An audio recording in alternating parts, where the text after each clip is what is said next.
Hello friends, मैं राजेश वापस से आप लोगों का स्वागत करता हूं आपके अपने यूट्यूब चैनल अल्टीमेट लेक्चर में। तो आज मैं आया हूं नवंबर मंथ के करंट अफेयर एनालिसिस के जो इंपॉर्टेंट क्वेश्चंस है यूपीएससी पॉइंट ऑफ व्यू से इसके पार्ट 2 को लेकर। इससे पहले मैंने जून से लेकर अक्टूबर मंथ तक ऑलरेडी क्वेश्चन आंसर वाली जो ये सीरीज है डिस्कस कर लिया है, जिसका लिंक आपको नीचे डिस्क्रिप्शन में मिल जाएगा। साथ ही जो मॉर्निंग सेशन में जो करंट अफेयर एनालिसिस की सीरीज चल रही है उसका भी मैंने जून से लेकर नवंबर तक वहां डिस्कस कर लिया है और दिसंबर मंथ वहां पे चल रहा है। तो इन सारे वीडियोस का लिंक आपको नीचे डिस्क्रिप्शन में मिल जाएगा या ऊपर राइट साइड जो आई आइकन है वहां से भी आप वीडियोस के लिंक पे डायरेक्टली जा सकते हैं। इसके अलावा आप हमारे साथ टेलीग्राम और ट्विटर में भी जुड़ सकते हैं, जहां पे आपको वीडियोस के लिंक और पीडीएफ दोनों एक साथ एक जगह अवेलेबल होगा, वो भी सही टाइम पे। तो शुरू करते हैं आज का लेक्चर। जैसा कि हम हमेशा की तरह शुरू करने से पहले हम एक पहले मैप क्वेश्चन करते हैं, चाहे वो मॉर्निंग सेशन हो या इवनिंग सेशन हो। तो अभी का जो मैप क्वेश्चन है वो है कि सुरंगा बावटी बोल के एक मतलब जो है वो रिसेंटली उनको वर्ल्ड मॉन्यूमेंट वॉच लिस्ट में इंक्लूड कर लिया गया है। तो ये किस जगह लोकेट किया गया है, किस जगह मतलब ये लोकेटेड है, ये हमें पूछा जा रहा है। तो ये किस जगह है? बीजापुर, जो कि कर्नाटका में है। बीजापुर को विजयपुर भी बोला जाता है, विजयपुरा। तो ये इस जगह में लोकेटेड है, ठीक है। तो इसके बारे में पहले थोड़ा पढ़ लेते हैं, बाद में हम लोग मैप की तरफ बढ़ते हैं। तो ये सुरंगा बावटी है ना, ये सिचुएटेड बीजापुर कर्नाटका में है, जो कि इनको वॉच लिस्ट में इंक्लूड कर लिया गया है under ancient water system of the Deccan प्लेटू of the world monument funds, ठीक है। ये इसके अंदर में ये इंक्लूड कर लिया गया है। इसके अलावा ये एक इंटीग्रल पार्ट ऑफ द है ancient courage system of supplying water through subterranean tunnels, ठीक है। ये आप इसी का बात यहाँ पे बोला जा रहा है कि इस तरह का जो टनल्स हो ना करेज, ये क्या होता है, एक वाटर हार्वेस्टिंग टेक्नोलॉजी है ये करेज सिस्टम, जहाँ पे क्या होता है कि ग्राउंड वाटर को ना सरफेस तक लेके आया जाता है टनल के मदद से। ये देख रहे हैं ना टनल, तो ग्राउंड वाटर को सरफेस तक अब ये पानी को लेके आया जाता है टनल के मदद से। तो इसी का अभी वापस ये लोकेटेड है, जिसको यहाँ पे आपको वर्ल्ड मॉन्यूमेंट्स वॉच लिस्ट के अंदर में इंक्लूड कर लिया गया है, ठीक है। इसलिए काफी ज्यादा इंपॉर्टेंट बन जाता है। ये जो टनल था ना, ये बनाया गया था आदिल शाह वन, जो कि आदिल शाही डायनेस्टी जो कि बीजापुर में है ना, वहां उनके द्वारा ही बनाया गया था। और वो कब? 16वीं मैंने 16th सेंचुरी में, ताकि सप्लाई ऑफ वाटर वो कर सके विजयपुरा में, ठीक है। जो विजयपुर यानी विजयपुर जो है ना, वहां पे वो वाटर सप्लाई कर सके, इसीलिए, ठीक है। इस तरह का चीज वो उस वक्त बनाए थे, ठीक है। तो उस सिस्टम को क्या कहते हैं? करेज सिस्टम, ठीक है। तो आप देख पा रहे होंगे ये कर्नाटका का मैप हो गया और आपको बीजापुर ठीक यहाँ पे मिल रहा है, ठीक है। ये बीजापुर के जो उस साइड में ये एक भीमा नदी है और यहाँ पे इस साइड में आपको कृष्णा रिवर है, ठीक है। ये भीमा जाके कृष्णा में जुड़ जाते हैं और कृष्णा फिर आगे बढ़ते हुए आंध्र प्रदेश में वहां पे अपना डेल्टा फॉर्म कर लेती है और बे ऑफ बंगाल में जाके समर्पित हो जाती है, ठीक है। तो ये हुआ इसका कुछ फैक्चुअल बात। और कर्नाटका के आसपास में जो हम स्टेट्स हैं हमने पहले भी डिस्कस किया है। तो इस तरफ हो गया गोवा, इस तरफ महाराष्ट्र, इधर हो गया तेलंगाना, और आपको इधर हो गया आंध्र प्रदेश, और इधर हो गया तमिलनाडु, और इस तरफ आपको मिल जाएगा केरला, ठीक है। यानी 1 2 3 4 5 6 छह स्टेट से कर्नाटका की जो बाउंड्री है वो टच करते हैं, और ये कोस्टल स्टेट भी है, ठीक है। चलिए शुरू करते हैं आज के क्वेश्चन आंसर का सिलसिला। तो जैसा कि हमेशा की तरह मैं अपने दोस्तों को याद दिलाना चाहूंगा कि प्लीज क्वेश्चन जैसे ही आपको देखिए स्क्रीन पे, वीडियो को पॉज करें, फिर उसके बाद खुद से आंसर अटेम्प्ट करें। उसके बाद वीडियो का आगे आप अप्रोच कैसे किए हैं, क्या है सही क्या है गलत, और एक्सप्लेनेशन को फिर आप प्ले करके देखिए, ठीक है। तो पहला क्वेश्चन है आज का कि कंसिडर द फॉलोइंग स्टेटमेंट, और यहाँ पे दो स्टेटमेंट दिया हुआ है और हमें करेक्ट ही पूछा जा रहा है, ठीक है। तो पहला स्टेटमेंट में बोल रहा है कि Saudi Arabia is the largest supplier of crude oil to India. तो ये क्या सही बात है? सऊदी अरबिया लार्जेस्ट सप्लायर है क्रूड ऑयल का इंडिया के लिए। चलिए देख लेते हैं। India aims to bring down its oil import to less than 50%। मतलब इंडिया जितना भी अभी इंपोर्ट कर रहा है, मान लीजिए 80% 90%, टोटल 100% ही कर रहा हो, बट इंडिया ने ऐसा क्या बोला है कि 50% कर देगा 2022 तक में, और रिप्लेस किस में करेगा? रिन्यूएबल एनर्जी का यूज करेंगे हम लोग, और इंडिजिनस इथेनॉल जो फ्यूल हमने अभी रिसेंटली पढ़ा था, इंटरनल ब्लेंडिंग का, तो ये सब चीज हम लोग यूज करेंगे। और हम लोग ये जो बोल रहे हैं कि हम लोग पेट्रोलियम का जो इनपुट है ना, ये हम लोग लगभग 50% कर देंगे। तो क्या सही बात है? चलिए देख लेते हैं। ये दोनों कीवर्ड भी देख लिया हमने, दोनों स्टेटमेंट को हमने रीड भी कर लिया। करेक्ट स्टेटमेंट पूछा जा रहा है, बढ़ते हैं आंसर की तरफ। तो ऑप्शन डी हो गया सही, यानी ऑप्शन डी सही है, पर लेकिन दोनों में से दोनों ही स्टेटमेंट गलत है, क्योंकि सऊदी अरबिया से हम सबसे हाईएस्ट नहीं लेते, हम लोग लेते हैं किससे? इराक से। इराक से भी, इराक भी एक उसका पड़ोसी देश है, पर हम इराक से लेते हैं। सऊदी अरबिया हमारा सेकंड बिगेस्ट सप्लायर है, ठीक है। इसके अलावा हम 40% नहीं पहुंचना चाह रहे, टारगेट रखे 2022 तक, हम 67% तक का टारगेट रखे हैं 2022 तक, जो कि अभी हम 82% अपना जो क्रूड ऑयल यूज करते हैं ना अपने कंट्री में, वो हम लोग 82% तो सिर्फ इम्पोर्ट करते हैं। पर हमने आगे प्लान रखा है कि 2022 तक 67% कर देंगे, क्योंकि 2022 हमारे लिए बहुत इंपॉर्टेंट है, 75th इंडिपेंडेंस डे हम लोग मनाएंगे। और उसी साल हमने एक आपको रिन्यूएबल एनर्जी जो भी है सोलर से रिलेटेड, हम बहुत ही बड़े पैमाने में हम यूज भी करना स्टार्ट करेंगे 2022 तक। तो ये सब चीज को लेके रिन्यूएबल एनर्जी और इंडिजिनस इथेनॉल फ्यूल पे हम ज्यादा डिपेंड होना चाह रहे हैं। दैट मीन्स हम लोग 33% ये सब चीज पे डिपेंड होके और 67% ही हम लोग इम्पोर्ट करेंगे। ठीक है, चलिए बढ़ते हैं अगले क्वेश्चन की तरफ। तो which of the following are called cotton four countries? तो कॉटन फोर कंट्री से रिलेटेड यहाँ पे बोला जा रहा है, और यहाँ पे 6 कंट्री का नाम दिया हुआ है। तो कॉटन फोर किससे है? हमने रिसेंटली G5 से रिलेटेड कुछ पढ़े थे, G5 और ये इस करके, मेरे को भी अभी ठीक से ख्याल नहीं आ रहा है। तो ये जो अफ्रीकन कंट्री से रिलेटेड था वो भी, तो चलिए देखते हैं। एक और अभी यहाँ पे आ गया है, और यहाँ ये भी मैं आपको हिंट दे दूं, ये अफ्रीकन कंट्री से रिलेटेड ही है। ठीक है, चलिए देखिए, आंसर कोड हमें बताना है कि कौन सा सही है। तो ऑप्शन बी हो गया सही, यानी स्टेटमेंट जो है ना 1356 सही है। इंडिया नहीं है, पाकिस्तान नहीं है, बाकी चारों के चारों ही है इस कॉटन फोर कंट्रीज में। इसलिए देखिए कितना बड़ा ट्विस्ट हो सकता है, क्योंकि आप सोचोगे इंडिया, हम तो सबसे सेकेंड लार्जेस्ट प्रोड्यूसर है कॉटन का, तो हमारा नाम भी शायद होना चाहिए इस कॉटन फोर मेंबर। ऐसा कुछ नहीं है। क्यों? क्योंकि 7 अक्टूबर को वर्ल्ड कॉटन डे ऑब्जर्व किया जाता है, सबसे पहले ये ध्यान में रखिए। उसके बाद ये जो बेनिन, बुर्किना फासो और बुर्किना फासो और चाड और माली जो है ना, ये 4 कंट्रीज मिलके सपोर्ट किए डब्ल्यूटीओ को, और बोले कि, और उसके साथ और भी कुछ यूनाइटेड नेशन के ऑर्गेनाइजेशन भी थे, उन लोगों ने सपोर्ट करके ये वर्ल्ड कॉटन डे के लिए बारे में बोला कि 7 अक्टूबर को किया जाएगा। इसके अलावा ये जो, इसलिए ये 4 कंट्रीज है, ना कि आपको आपको ये जो इंडिया और पाकिस्तान, इसमें कहीं भी दूर दूर तक नहीं है। ठीक है, बट हाँ, इससे रिलेटेड कुछ स्टैटिक पार्ट हम जान लेते हैं, जब ये कॉटन से रिलेटेड कुछ टॉपिक चल रहा है। तो ये कॉटन कॉर्पोरेशन ऑफ इंडिया जो है ना, ये जो पैन इंडिया में पूरा हमारे जितने इंडिया के, पूरा इंडिया में जो, भारत में जो ये चल रहा है कॉटन से रिलेटेड जो कॉर्पोरेशन, मेन हेडक्वार्टर है वो कहाँ पे? नवी मुंबई, न्यू मुंबई जो है ना महाराष्ट्र में, वहां पे इनका हेडक्वार्टर है। इसके अलावा ये जो बेसिक इसका जो है ना, ये 4 कंट्री का जो आया, ये कहाँ से? 2011 से 18 के बीच में ना इंडिया ने इंप्लीमेंट किया था कॉटन टेक्निकल असिस्टेंस प्रोग्राम। ठीक है, कॉटन टीएपी, जो कि 7 अफ्रीकन कंट्री के साथ उन्होंने किया था, मतलब हमने किया था। कौन कौन? बेनिन, बुर्किना फासो, माली, चाड और युगांडा, मलावी और नाइजीरिया भी था। ठीक है, मतलब देखिए ये कॉटन 4 कंट्री तो इधर हो गया, उसके अलावा 3 और कंट्री हैं, यानी टोटल 7 कंट्री के साथ हमने कॉटन टेक्निकल असिस्टेंस प्रोग्राम किया था 2011 से 18 तक। ठीक है, उसी में से ये 4 कंट्री अब कॉटन 4 कंट्रीज बोल के भी आ गए। तो ये देखिए, ये सब कुछ बेसिक चीज है जो आपको याद रखना है, कि ये 3 कंट्री यानी उगांडा, मलावी और नाइजीरिया। ठीक है, बढ़ते हैं अगले क्वेश्चन की तरफ। Consider the following statements regarding WHO India country cooperation strategy 2019 से 23 तक का। ठीक है, इससे रिलेटेड हमने एनालिसिस वाले सेशन में अच्छे से डिस्कस भी किया था, तो उम्मीद कर रहे हैं इस क्वेश्चन का भी आप लोग आंसर अच्छे से दे पाएंगे। तो पहला स्टेटमेंट है, it is a strategic road map for the WHO to work with the Indian government towards achieving its health sector goals. तो क्या ये हेल्थ सेक्टर गोल को पाने के लिए डब्ल्यूएचओ इंडिया के साथ मिलकर कुछ स्ट्रैटेजिक रोड मैप बनाया है इसके तहत 2019 से 23 तक का। चलिए देख लेते सही है गलत। दूसरा स्टेटमेंट है कि India country cooperation strategy is one of the first. ठीक है, यहाँ पहला बोल रहा है that fully aligns itself with the newly adopted WHO 13 general programme of work and its triple billion targets. तो क्या ये फर्स्ट ऐसा बात बोला जा रहा है, ये क्या सही बात है? तो इसलिए यहाँ का कीवर्ड ये हो गया। ठीक है, तीसरा स्टेटमेंट है कि WHO triple billion targets aim for 1 billion more people to be benefited from universal health coverage। तो यूनिवर्सल हेल्थ कवरेज का ये जो बात बोल रहा है, ये क्या ट्रिपल बिलियन टारगेट का जो एम करते करते, क्या ये 1 बिलियन मोर पीपल को हम बेनिफिट कर सकेंगे अगर हम हेल्थ कवरेज का ऐसा कंसेप्ट लेके आए? तो चलिए देख लेते हैं, हमें यहाँ पे करेक्ट स्टेटमेंट ही पूछा जा रहा है, तो कौन सा स्टेटमेंट यहाँ पे सही है?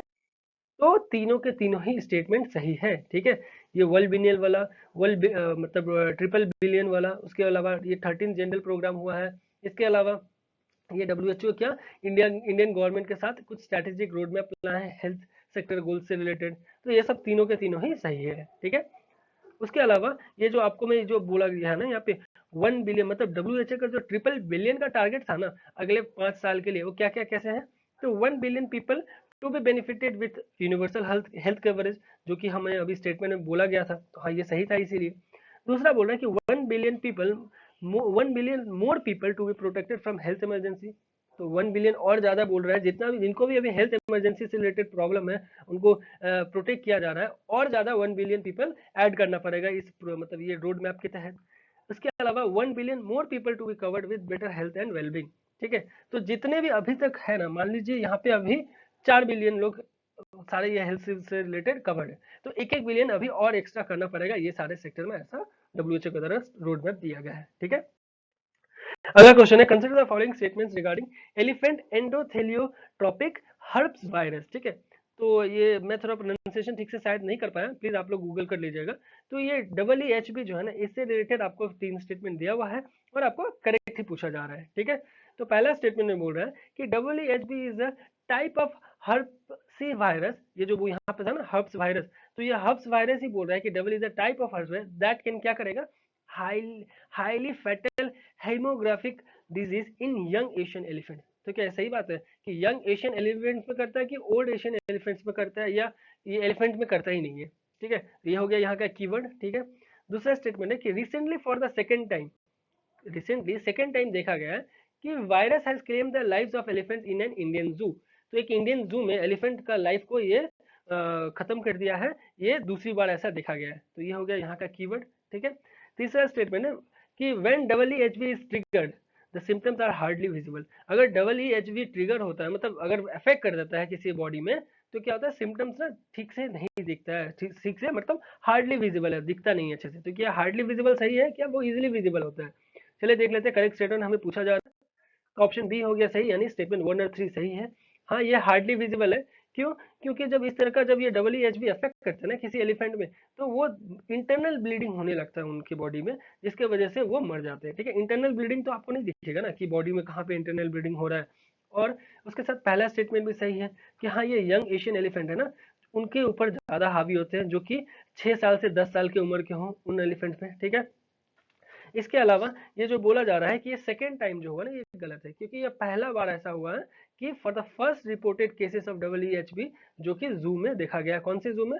तो नंदन कानन जू में। ठीक है, तो चलिए चलते हैं अगले क्वेश्चन पे। Consider the following statements regarding green crackers. तो ग्रीन क्रैकर्स नवंबर मंथ में काफी बनता है, क्योंकि दिवाली का टाइम रहता है, तो उनसे रिलेटेड कुछ गवर्नमेंट के द्वारा कुछ प्रावधान लेके निकाला गया था, तो उसी से रिलेटेड अब हम थोड़ा देख लेते हैं, इसलिए ये क्वेश्चन भी मैंने रखा है कि हल्का फुल्का आपको एक्चुअली मतलब as a general knowledge point of view से तो होना ही चाहिए ग्रीन क्रैकर्स के बारे में, क्योंकि आपको ही अपना अभी जो भविष्य है, अपना फ्यूचर है, एनवायरमेंट को ध्यान से देखना पड़ेगा। ठीक है, तो 3 स्टेटमेंट दिया हुआ है और आपको करेक्ट ही पूछा जा रहा है यहाँ पे। तो पहला स्टेटमेंट में बोल रहा है कि ग्रीन क्रैकर्स जो होता है वो contain less amount of chemicals. ठीक है, such as lithium, arsenic, barium and ये। तो क्या लेस अमाउंट होता है कि हाई अमाउंट होता है, या होता ही नहीं है? तो ये सब चीज आपको यहाँ का इसलिए कीवर्ड बन गया यहाँ का। ठीक है, दूसरा statement, green crackers release water vapour and don't allow dust particle to rise. तो क्या ये वाटर वेपर रिलीज करता है और डोंट अलाउ करता है, मतलब अलाउ ही नहीं करता है डस्ट पार्टिकल को राइज करने में? चलिए देख लेते हैं ये दोनों स्टेटमेंट क्या सही है या गलत है। तीसरा स्टेटमेंट है आपको, in India green crackers are research and developed by scientist at DRDO। तो क्या ये DRDO इसका रिसर्च और आपको सारा चीज लेके आया है ग्रीन क्रैकर से रिलेटेड? चलिए देख लेते हैं, करेक्ट स्टेटमेंट हमें पूछा जा रहा है, तो ऑप्शन बी हो गया सही, यानी सिर्फ स्टेटमेंट 2 ही सही है। ठीक है, कि ये सही बात है, वाटर वेपर इनसे निकलता है।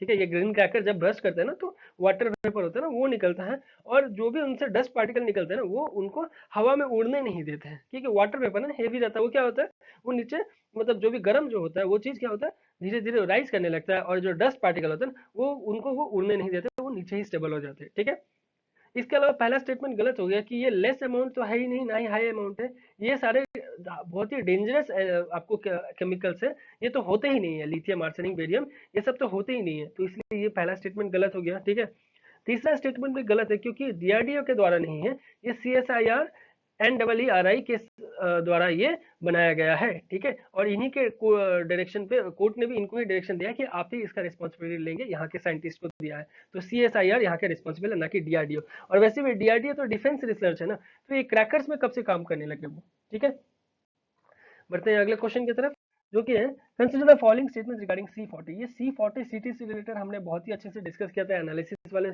सेशन में, तो यहाँ पर भी 2 स्टेटमेंट दिया हुआ है और आपको करेक्ट ही पूछा जा रहा है। ठीक है, पहला स्टेटमेंट बोला कि C40 is a group of 40 cities तो ये C40 सिटीज का ग्रुप है कि एक सिंगल कंट्री है उसका सिटीज है, या 40 से ज्यादा है या 40 से कम है, तो कुछ भी है आपको इसका बारे में एग्जैक्ट होना चाहिए, ठीक है।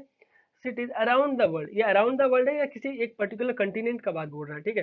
तो ये भी हो गया कि यहाँ का keyword is focused on tackling climate change and driving urban action and reduces green house gas emission and climate risk while increasing the health. मतलब देखिए, ये जो इतना बड़ा स्टेटमेंट लिखा हुआ है ना, इसमें एक्चुअली में ये इतना ऐसा स्टेटमेंट ज्यादातर सही होता है, ठीक है। बट कुछ कुछ कीवर्ड कभी कभी जो इसका स्टार्टिंग में जो बेसिक चीज होता है ना, वो कीवर्ड बन सकता है, जैसे ये 40 सिटीज, ठीक है।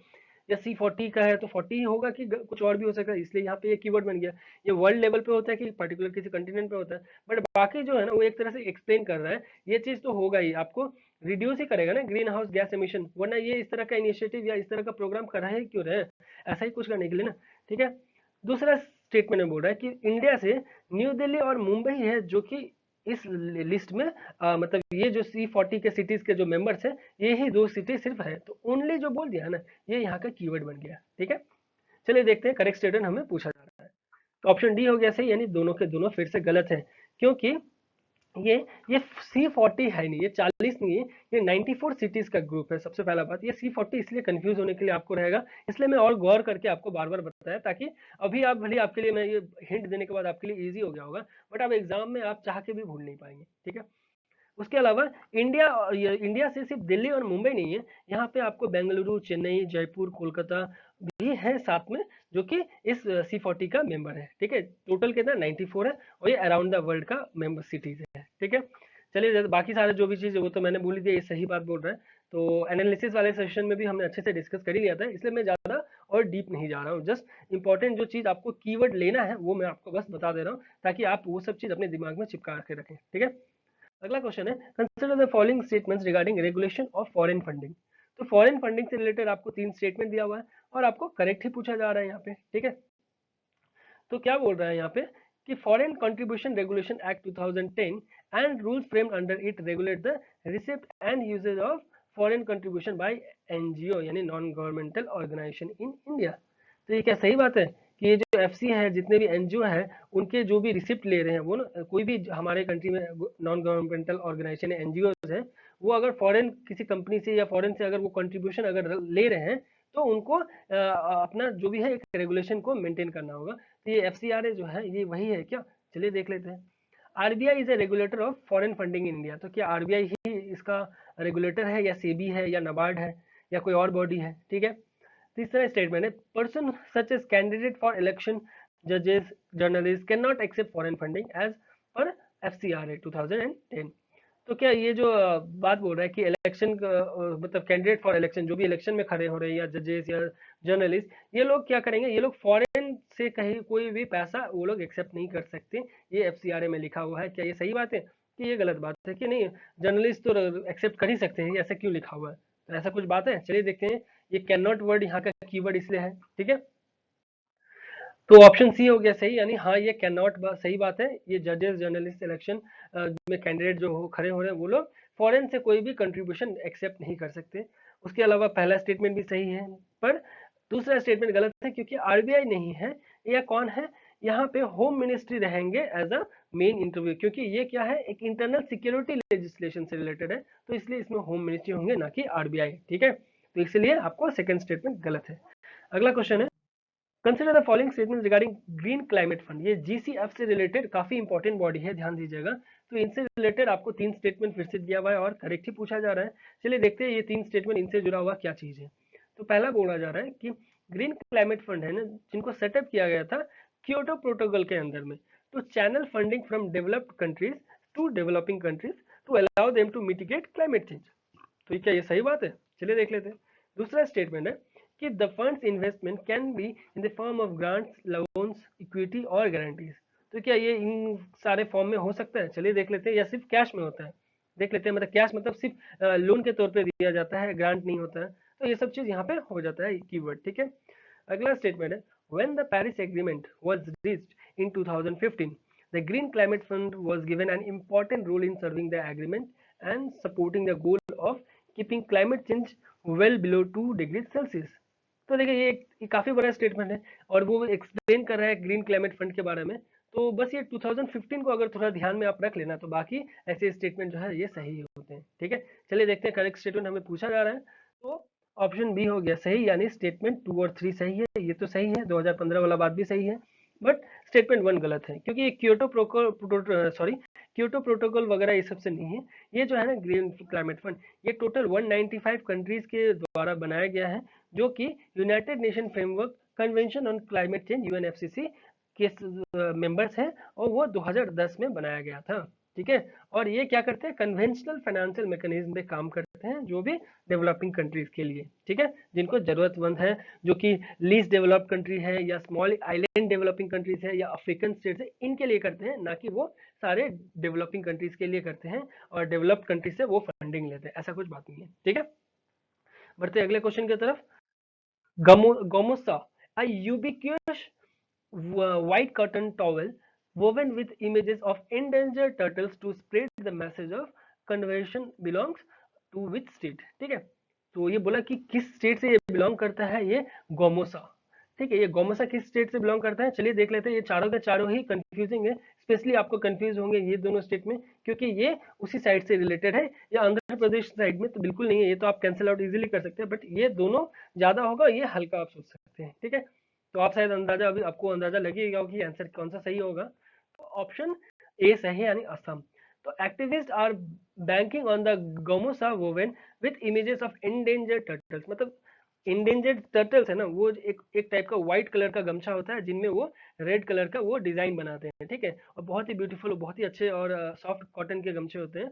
तो वहां पे क्या होता है कि उन्होंने टर्टल के इमेजेस बनाए हैं, ताकि हम अवेयर कर सके पब्लिक को कि हमें टर्टल को किस तरह से इंडेंजर्ड हो चुका है, हमें इसे कंजर्व करना काफी जरूरी है, वरना इनका ये धीरे धीरे क्या हो जाए, एकदम स्टिंक्ट हो जाएंगे और उनका नामो निशान मिट सकता है। हाल ही में एक हमने टेम्पल भी बारे में पढ़ा था, मैप पॉइंटिंग में हमने किया था, जो उस टेम्पल में क्या किया जा रहा है कि टर्टल से रिलेटेड जो भी आ रहे हैं ना, वो जो पॉन्ड है ना, उस पॉन्ड में इतना टर्टल का पॉपुलेशन ज्यादा हो गया है कि अब उनका ब्रीडिंग करने के लिए जगह नहीं है वहां पे।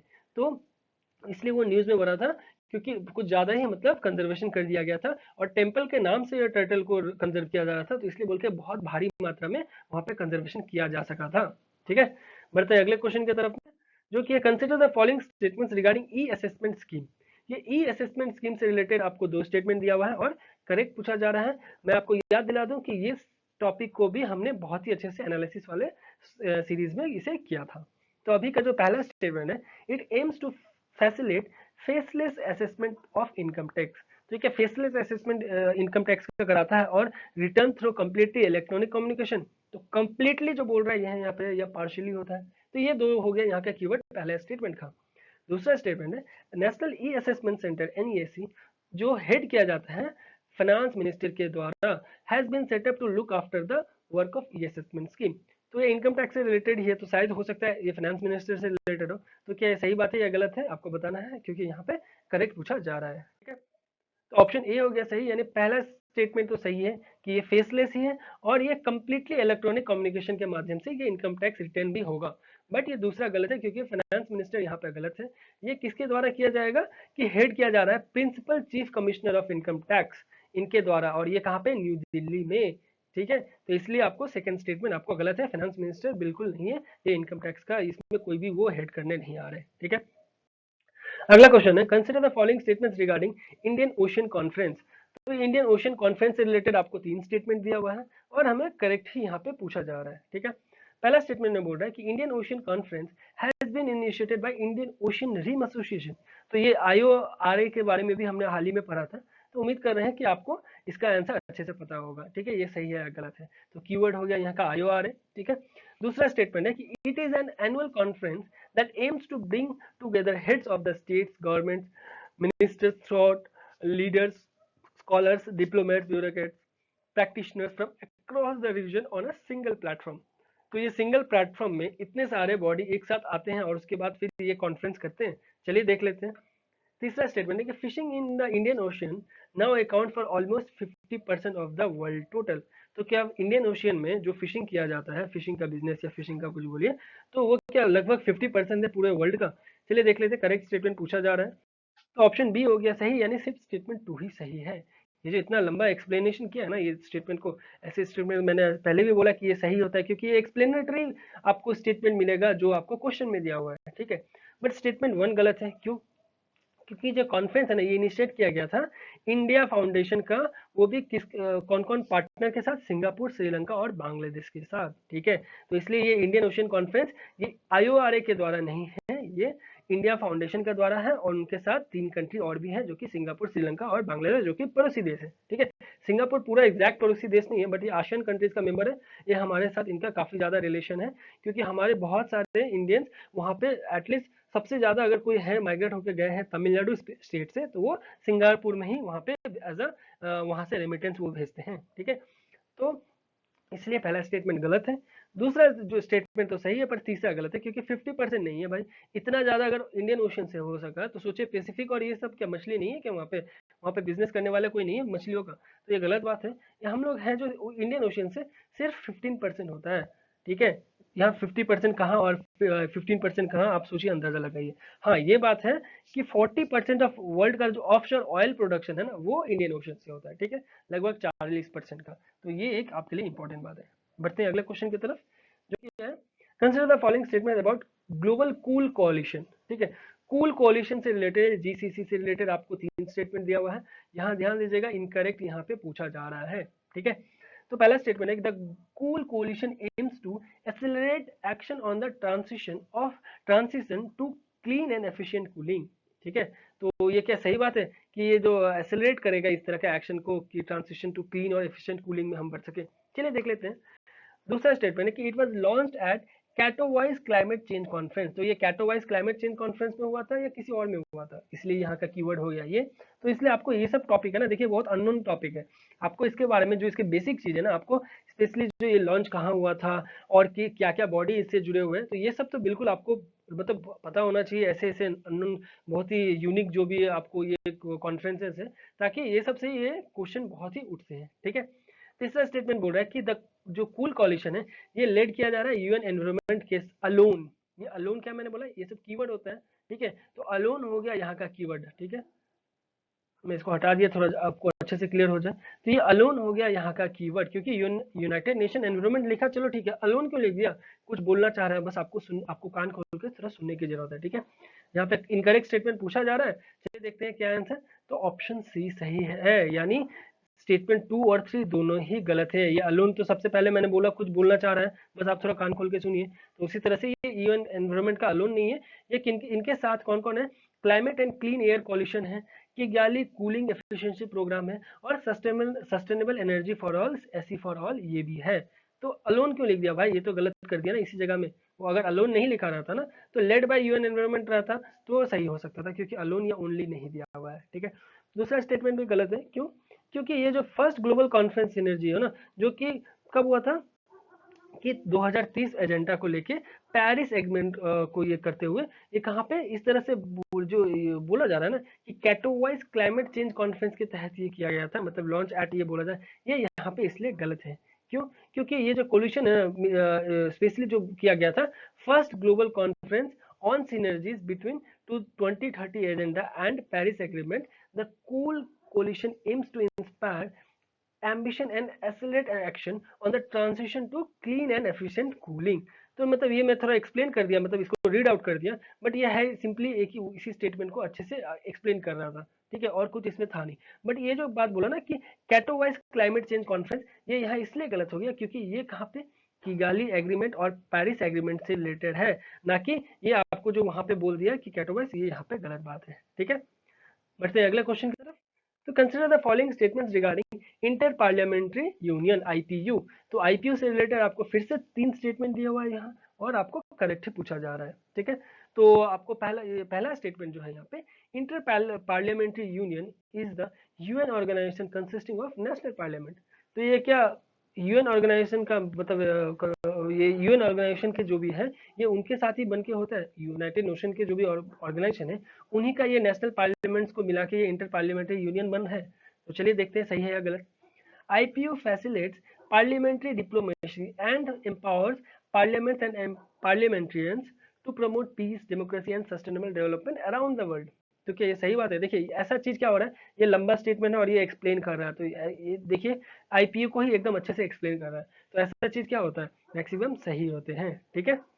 तीसरा स्टेटमेंट है कि a resolution is passed by the inter parliamentary union urging legislator to achieve zero hunger by 2030।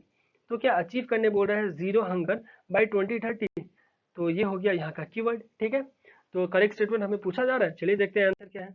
तो ऑप्शन सी हो गया सही, यानी स्टेटमेंट टू ही सिर्फ सही है, जो मैंने आपको बोला इतना लंबा एक्सप्लेन कर रहा है, तो ये स्टेटमेंट ही सही है, पहला और तीसरा गलत है। क्यों?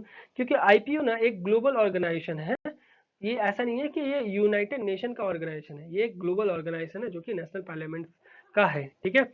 और इसके साथ तीसरा स्टेटमेंट गलत इसलिए हो गया क्योंकि ये जीरो हंगर नहीं, ये आपको यूनिवर्सल हेल्थ कवरेज का मांग किया जा रहा है 2030 तक। जितने भी पार्लियामेंट्रियंस आए हैं उनका मीटिंग में ये यूनिवर्सल हेल्थ कवरेज की मांग किया जा रहा है। ठीक है।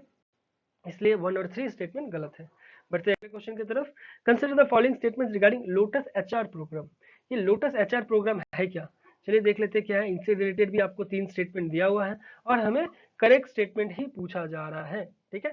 पहला स्टेटमेंट बोल रहा है कि it is an Indo Israel partnership that aims for a waste management approach that will produce clean water which can be reused for various purposes।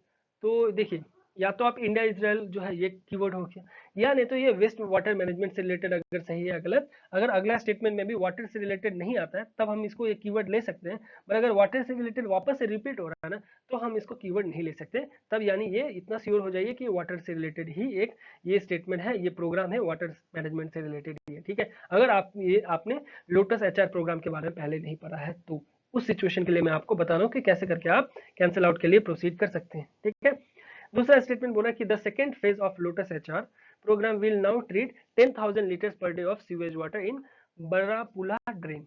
तो क्या ये सेकेंड है, सेकेंड फेज है लोटस एचआर प्रोग्राम का, और ये क्या 10,000 litre per day इस तरह का टारगेट रखा है? चलिए देख लेते हैं स्टेटमेंट सही है या गलत।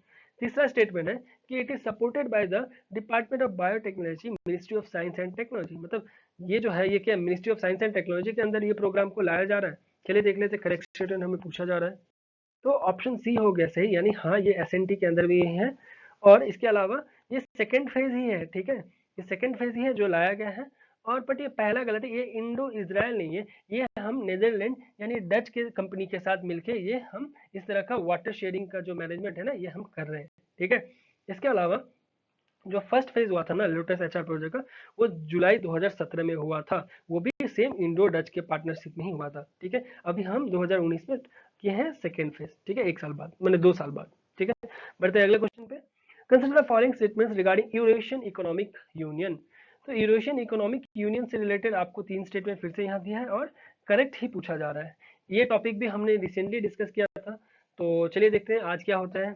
उम्मीद कर सकते हैं हम कि आप इसका क्वेश्चन भी अच्छे से आप कर पाएंगे अटेम्प्ट। पहला बोल रहा है कि ये एक इंटरनेशनल ऑर्गेनाइजेशन है फॉर रीजनल इकोनॉमिक इंटीग्रेशन। तो क्या ये इंटरनेशनल ऑर्गेनाइजेशन है? चलिए देख लेते हैं। दूसरा स्टेटमेंट है कि it has international legal personality and is stabilised by the treaty on the Eurasian economic union. तो ये सही है, ये इंटरनेशनल लीगल पर्सनालिटी और ये treaty of on the Eurasian economic union के ऊपर है। चलिए देख लेते हैं। तीसरा स्टेटमेंट है कि Russia, Belarus, Armenia, Uzbekistan are the member state of the Eurasian, मतलब इसका क्या है, ये 4 कंट्री मेंबर्स है। चलिए देख लेते हैं, इसलिए यहाँ का कीवर्ड हो गया तीसरा स्टेटमेंट का यही 4 कंट्रीज। ठीक है। चलिए करेक्ट स्टेटमेंट पूछा जा रहा है, आंसर क्या है? तो ऑप्शन डी, यानी स्टेटमेंट 1, 2 तो सही है। ठीक है। ये एक इंटरनेशनल ऑर्गेनाइजेशन ही है और ये treaty on the European union मतलब यूरोशियन इकोनॉमिक यूनियन पे ही ये बनाया गया है। बट ये 4 कंट्रीज है ना ये गलत है। क्यों? क्योंकि रशिया है, बेलारूस है, अर्मेनिया है, बट आपको उज्बेकिस्तान नहीं है। उज्बेकिस्तान के जगह में 2 के से जो कंट्री है वो है, यानी किर्गिस्तान, कजाकिस्तान। ठीक है। और ये जो बॉडी है ना, ये एक इसका खुद का ब्यूरोक्रेटिक स्ट्रक्चर भी है, तो इसलिए काफी ज्यादा मतलब हमने इससे रिलेटेड पढ़ा भी था, क्योंकि हमने यहाँ पे इसका पार्टिसिपेशन करने से मना कर दिया था, क्योंकि यहाँ पे ये जो आपको जो चाइना का जो वन बेल्ट वन इनिशिएटिव है ना, उससे रिलेटेड डिस्कस किया जाने वाला था इस मीटिंग में, तो हमने इस मीटिंग में जाने से मना कर दिया था। इसलिए ये काफी ज्यादा इंपॉर्टेंट है, हमको इस बार इसके बारे में जानना जरूरी था। ठीक है। बढ़ते अगले क्वेश्चन की तरफ, जो कि है consider the following statements regarding Kartarpur Sahib Pilgrim corridor. तो ये करतारपुर साहिब पिलग्रिम कॉरिडोर से रिलेटेड भी एक क्वेश्चन जरूर बनना चाहिए हमें। क्यों? क्योंकि अभी हाल ही में 550वीं बर्थ एनिवर्सरी हम लोग जो बनाए किनका, तो गुरु नानक जी का। ठीक है, तो अभी उनसे रिलेटेड इसीलिए करतारपुर साहिब आया है। मैं इसका आंसर करने के बाद मैं आपको कुछ और हल्का फुल्का एक्सप्लेन कर दूंगा। ठीक है, 3 स्टेटमेंट दिया हुआ है, हमें करेक्ट ही पूछा जा रहा है। तो पहला स्टेटमेंट बोल रहा है कि it is a visa free, ठीक है, visa free border crossing and secure corridor connecting the Gurdwara Darbar, जो कि पाकिस्तान में है और इंडिया में है। चलिए देख लेते हैं। दूसरा स्टेटमेंट बोला कि gurdwara in Kartarpur stand on the bank of river Ravi. तो रवि रिवर के यहाँ पे बैंक में है ये गुरुद्वारा। चलिए वो भी देख लेते हैं। ये जो the place hold significance because the first Guru of Sikhism. तो क्या पहले गुरु हैं या 10वें गुरु हैं या कितने नंबर गुरु हैं, ये आपको एक कीवर्ड हो गया। Guru Nanak was born in Kartarpur. तो ये क्या, जो पहले गुरु, एक तो पहला हो गया ये गुरु नानक है कि नहीं। उसके अलावा क्या वो जन्म लिए थे या वो मरे थे करतारपुर में, ये एक कीवर्ड हो गया। ठीक है, तो इसलिए करेक्ट स्टेटमेंट में पूछा जा रहा है। चलिए देखते हैं आंसर क्या होगा। ठीक है, तो ऑप्शन ए हो गया सही, यानी स्टेटमेंट 1 ये वीजा फ्री वाला बात सही है। ये उसके बाद रवि रिवर वाला भी बात सही है। बट तीसरा गलत है, क्योंकि ये बॉर्न नहीं हुए थे करतारपुर में। ये क्या हुआ था, जब मरने से पहले ना, वो अपने मरने के 18 साल पहले, वो 18 साल से इसी जगह में अपना आखिरी का लाइफ जो गुजारे थे, जो जिस जिस वजह से ये जो जगह है ये काफी फेमस था, यानी 1539 के लगभग में। ठीक है, तो इसीलिए ये और ज्यादा फेमस है, क्योंकि और उसके ऊपर से ये जो रवि रिवर से लगभग 120 किलोमीटर नॉर्थ ईस्ट लाहौर भी पड़ता है इस करतारपुर स्टैंड से। तो ये और भी ज्यादा मतलब एक ज्योग्राफिकल पॉइंट ऑफ व्यू से आप थोड़ा रिलेट कर सकते हैं। ठीक है, बढ़ते हैं अगले क्वेश्चन की तरफ, जो कि है consider the following statements about WHO framework convention on tobacco control. आज डब्ल्यूएचओ से रिलेटेड 2-3 क्वेश्चन हो गई। तो चलिए अच्छा है जी, क्योंकि ये सब इंटरनेशनल बॉडी काफी ज्यादा इंपॉर्टेंट है हमारे हर एग्जाम्स के लिए। तो अगर कर पा रहे हैं जितना ज्यादा क्वेश्चन, तो आपके लिए बहुत ही ज्यादा फायदेमंद है। ठीक है, तो डब्ल्यूएचओ एफसीटीसी से रिलेटेड ये स्टेटमेंट आपको 3 दिया हुआ है और करेक्ट ही आपको बताना है। ठीक है, तो बोल रहा है कि ये एक first global health treaty negotiated under the auspicious of the WHO. तो ये क्या फर्स्ट ग्लोबल हेल्थ ट्रीटी है, चलिए देख लेते हैं। दूसरा बोला कि it is evidence based treaty. तो क्या एविडेंस बेस्ड ट्रीटी है that reaffirms the right of all people to the highest standard of health. तो क्या सही बात है, चलिए देख लेते हैं। तीसरा है कि it involves the demand reduction strategies. ये रिडक्शन होगा कि इंक्रीज वाला होगा, ठीक है, strategy as well as the supply reduction issues for tobacco. तो क्या सही बात है, चलिए देख लेते हैं। तीनों स्टेटमेंट देख लिए और तीनों का कीवर्ड्स भी देख लिए। आंसर होगा ऑप्शन डी, यानी तीनों के तीनों ही सही है। देखिए मैंने ये बोल दिया रिडक्शन, पर ये रिडक्शन ही ना करेंगे, टोबैको से रिलेटेड है। तो ये कीवर्ड बहुत ही मतलब बकवास है कीवर्ड, ये हमने सजेस्ट किया था। ये ऐसा हो ही नहीं सकता। आप ऐसा नहीं है कि इनडायरेक्टली, क्योंकि reduction, increase, decrease, only, alone, ये सब यूपीएससी के कीवर्ड्स हैं। बट यहाँ पे आप जब रीड कर रहे हो, तो टोबैको का ये सब चीज तो रिड्यूस करने के लिए ही ना कुछ इनिशिएटिव लिया जाएगा, ना कि इंक्रीज करने के लिए। तो ऐसा चीज में आप गलत मत खाइएगा, ऐसे स्टेटमेंट को हमेशा सही मानिएगा। ठीक है, अगर ऑप्शन 3 सही हो गया, यानी आपका ये तीनों हो सकता है, ये तो आप कैंसिल आउट तभी कर दोगे। ठीक है, उसके बाद आप दोबारा देखोगे फर्स्ट ग्लोबल ये है, तो ये तो सही बात है। उसके अलावा डब्ल्यूएचओ क्या करता है, importance on demand reduction strategy as well as supply reduction issue. तो ये दोनों, ये इसलिए तीसरा स्टेटमेंट सही था। ठीक है, बढ़ते हैं अगले क्वेश्चन की तरफ। Consider the following statement regarding sixth schedule of the constitution of India. ये सिक्स शेड्यूल से रिलेटेड हमने रिसेंटली भी पढ़ा था, उसके बाद 8th शेड्यूल भी पढ़ा था। आज फिर सुबह वाले क्लास में 10th शेड्यूल भी हमने डिस्कस किया। तो चलिए 6 शेड्यूल से रिलेटेड फिर से देख लेते हैं। यहाँ पे 3 स्टेटमेंट दिया हुआ है और हमें करेक्ट स्टेटमेंट पूछा जा रहा है। ठीक है, तो इसमें बोल रहा है पहला स्टेटमेंट में कि it deals with the administration of the tribal areas in the states of AM, मतलब असम, मणिपुर, त्रिपुरा एंड मिजोरम। तो इससे रिलेटेड मैंने आपको एक तुगरम बताया था, ATMM कंट्रीज है 6 शेड्यूल में। तो ATMM जो कंट्रीज मैंने तुगरम बताया था, वो ATMM में यही 4 कंट्रीज है कि और भी कोई है। ठीक है, तो चलिए ये आपको थोड़ा पहचानना है, यही हो गया कीवर्ड यहाँ का। ठीक है, the governor is empowered to organise and reorganise the autonomous district. तो गवर्नर को क्या एम्पावर्ड मिला है कि डायरेक्ट प्रेसिडेंट ही करते हैं। चलिए देख लेते हैं स्टेटमेंट, इसलिए यहाँ का कीवर्ड ये हो गया। तीसरा स्टेटमेंट है the constitution 125th amendment bill 2019 seeks to increase the financial and executive powers of the autonomous council in the 6 scheduled areas। तो ये जो बिल है, ये क्या इंक्रीज करेगा फाइनेंशियल और एग्जीक्यूटिव पावर्स। तो चलिए देख लेते हैं ये सही है या ये बिल सही है या गलत, या डिक्रीज करेगा कुछ। तो इसलिए दोनों यहाँ का कीवर्ड हो गया। ठीक है, तो करेक्ट स्टेटमेंट हमें पूछा जा रहा है, तो इसका आंसर होगा डी, यानी स्टेटमेंट 2 और 3 सही है। हाँ, ये 125th अमेंडमेंट बिल के तहत क्या हुआ, फाइनेंशियल और एग्जीक्यूटिव पावर ना ऑटोनोमस काउंसिल का इंक्रीज करने का बात किया गया है, ठीक है, 6 शेड्यूल के अंदर। बट स्टेटमेंट 1 गलत है, क्योंकि यहाँ पे आपको मणिपुर नहीं है, ठीक है, असम है, त्रिपुरा है, मिजोरम है। ATMM मैंने बोला था, पर एक एम मिजोरम है, पर दूसरा एम क्या है, मेघालय। इसीलिए पहला स्टेटमेंट गलत है। बाकी जो आपको दूसरा स्टेटमेंट सही है, गवर्नर को ये एम्पावर्ड रहता है, ना कि प्रेसिडेंट को, कि वो गवर्नर अपने हिसाब से ऑर्गेनाइज या रीऑर्गेनाइज कर सकते हैं ऑटोनोमस डिस्ट्रिक्ट का, ये 4 स्टेट्स में, ठीक है। अगला क्वेश्चन है, consider the following statement regarding SARS आजीविका मेला। ये सारस आजीविका मेला से रिलेटेड हमने पहले भी डिस्कस किया है, तो ये थोड़ा उस वक्त थोड़ा अलग क्वेश्चन था, इस बार थोड़ा अलग क्वेश्चन है।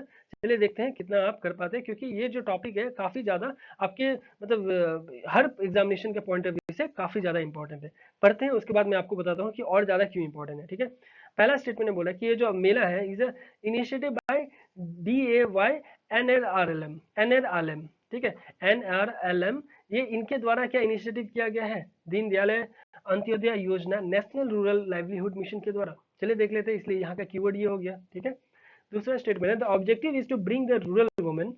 ये ऑब्जेक्टिव इसका है कि रूरल वुमेन और सेल्फ हेल्प ग्रुप्स है ना, इनको एक प्लेटफॉर्म के अंदर लाने का, ताकि वो अपना स्किल और अपना प्रोडक्ट है ना वो अच्छे से शोकेस कर सके। ठीक है, सही बात है, रूरल वुमेन और सेल्फ हेल्प ग्रुप्स को एक जगह लाने का।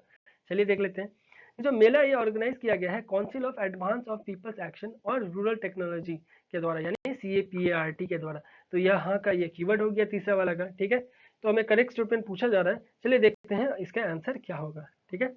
तो ऑप्शन डी हो गया सही, यानी तीनों के तीनों ही सही है। ये CAPART बहुत ही इंपॉर्टेंट, आपको ये मतलब ऑर्गेनाइजेशन के बारे में, ये जो काउंसिल है इसके बारे में आपको अच्छे से याद रखना होगा। आप किसी भी आंसर राइटिंग, किसी भी आपको ऐसे राइटिंग में आप यूज कर सकते हैं। देखिए, ये रूरल वुमेन और सेल्फ हेल्प ग्रुप, ये दोनों ही आपका एक बहुत ही इंपॉर्टेंट मतलब टॉपिक है, इंपॉर्टेंट कंसर्न है, जिसके बारे में आपको सोचना होगा अगर आप एज एस्पिरेंट हैं, क्योंकि ये रूरल वुमेन का कंडीशन और सेल्फ हेल्प ग्रुप का कंडीशन आपको सुधारना ही एक पर्टिकुलर किसी भी एरिया का आपका सबसे प्राइम गोल होना चाहिए। तो उनसे रिलेटेड ये एक जब मेला चल रहा है, ताकि उनसे उनके जो भी हाथ से बनाया हुआ हैंडीक्राफ्ट या प्रोडक्ट या उनके स्किल को दिखाते हुए जो भी कुछ आप मैन्युफैक्चर कर रहे हैं छोटे मोटे चीज, तो उनके लिए एक प्लेटफॉर्म लाया है मेला के तौर पे, जहाँ पे वो अच्छे से अच्छे अपना शोकेस कर सकेंगे। तो एक इनके द्वारा लाया गया है, तो ये CAPART के द्वारा ऑर्गेनाइज किया गया है, बट ये इनिशिएटिव जो है वो DANRLM के अंदर है, ठीक है। बढ़ते हैं अगले क्वेश्चन की तरफ। तो ये हो गया आज का आखिरी क्वेश्चन रहेगा। Consider the following statements regarding collegium of जजेस इन इंडिया। कॉलेजियम हमने अच्छे से पढ़ा था अपने एनालिसिस वाले सेशन में, और हमने क्वेश्चन भी इससे रिलेटेड शायद 2 क्वेश्चन हमने पहले भी किया है। तो आज का क्वेश्चन भी उम्मीद कर सकते हैं कि ये क्वेश्चन भी आज का आखिरी क्वेश्चन जो आप अच्छे से अटेम्प्ट करोगे। पहला क्वेश्चन इसमें जो स्टेटमेंट है, collegium is the system under which जजेस are appointed by an institution comprising जजेस। तो ये क्या सही बात है कि ये कॉलेजियम सिस्टम क्या जजेस को अपॉइंट करते हैं? चलिए देख लेते हैं। द कॉलेजियम ऑफ जजेस does not figure in the constitution. तो कॉलेजियम ऑफ जजेस क्या डज नॉट है कि है फिगर कॉन्स्टिट्यूशन में? चलिए देख लेते हैं। Collegium also recommends the transfer of chief justice and other जजेस। तो ये क्या कॉलेजियम चीफ जस्टिस या अदर जजेस जो भी हैं उनको ट्रांसफर करने का भी ये काम करती है? चलिए देख लेते हैं। तो ये इसलिए न्यूज में था क्योंकि हाल ही में जो मद्रास हाईकोर्ट की एक लेडी जज थी ना, उनको ट्रांसफर कर दिया गया कहाँ पे, मेघालय। तो इसीलिए उन्होंने क्या किया, उन्होंने रिजाइन कर दिया उस जगह में। तो इसलिए काफी ज्यादा कंट्रोवर्सी और न्यूज में आ गया, ये कॉलेजियम सिस्टम के ऊपर काफी उंगली भी उठाया जाने लगा, ठीक है। तो इसलिए हमें हमारा एक रिस्पॉन्सिबल बना, इसलिए ये टॉपिक हमारे लिए और ज्यादा इंपॉर्टेंट बन गया, ठीक है। तो ये ऑप्शन डी हो गया सही, यानी दोनों, मतलब यहाँ पे नॉट करेक्ट पूछा जा रहा था, ध्यान दीजिएगा, करेक्ट नहीं पूछा जा रहा था। तो नॉट करेक्ट अगर पूछा जा रहा है तो क्या कौन है, यहाँ दोनों के दोनों ही स्टेटमेंट सही है, इसीलिए स्टेटमेंट आपको ये ऑप्शन डी गलत है, यहाँ पे नॉट करेक्ट कोई भी नहीं है, दोनों के दोनों सही है, ठीक है। कॉलेजियम सिस्टम क्या होता है कि इसके बारे में कॉन्स्टिट्यूशन में कहीं पर नहीं दिया हुआ है, ये सुप्रीम कोर्ट के ही द्वारा ये इन्वेंट किया हुआ ये एक कंसेप्ट है, ताकि वो जितने भी अपन जो भी कोर्ट के जजेस है ना, उनका सारा मतलब उनका ट्रांसफर, उनको कहाँ से कहाँ भेजना है, उनको किस तरह से प्रमोट करना है, किसको आगे प्रोसीड करना है, हाई कोर्ट का जजेस, ये सारे चीज होता है कॉलेजियम के द्वारा ही किया जाता है। तो इसीलिए ये बहुत ज्यादा इंपॉर्टेंट है कि कॉलेजियम सिस्टम को कॉन्स्टिट्यूशन में नहीं मेंशन है, ठीक है। तो ये सब थोड़ा कंफ्यूजिंग टर्म होता है जो आपको इसका बारे में क्लियर होना चाहिए, ठीक है। तो इसी के साथ आज के हम क्वेश्चन आंसर का सिलसिले को खत्म करते हैं। उम्मीद करते हैं आपको क्वेश्चन पसंद आ रहे होंगे और ज्यादा से ज्यादा अटेम्प्ट भी कर पा रहे होंगे। तो जो हमारे फ्रेंड्स नहीं कर पाए हैं तो प्लीज निराश ना हो, आप प्रैक्टिस करते रहिए और ज़्यादा अच्छा करते करते एक टाइम आएगा कि आप भी 80% से ज़्यादा आंसर सही करेंगे। ठीक है, मैं तो ये बोलूँगा कि आप 100% सही करने लगे, बस प्रैक्टिस करते रहिए। मेरे मॉर्निंग वाले सेशन को भी अच्छे से ध्यान देते रहिए, क्योंकि 80% क्वेश्चन वहीं से होता है। 80% तो आपका हक है, आपका मतलब हंसते हंसते आ जाना चाहिए था।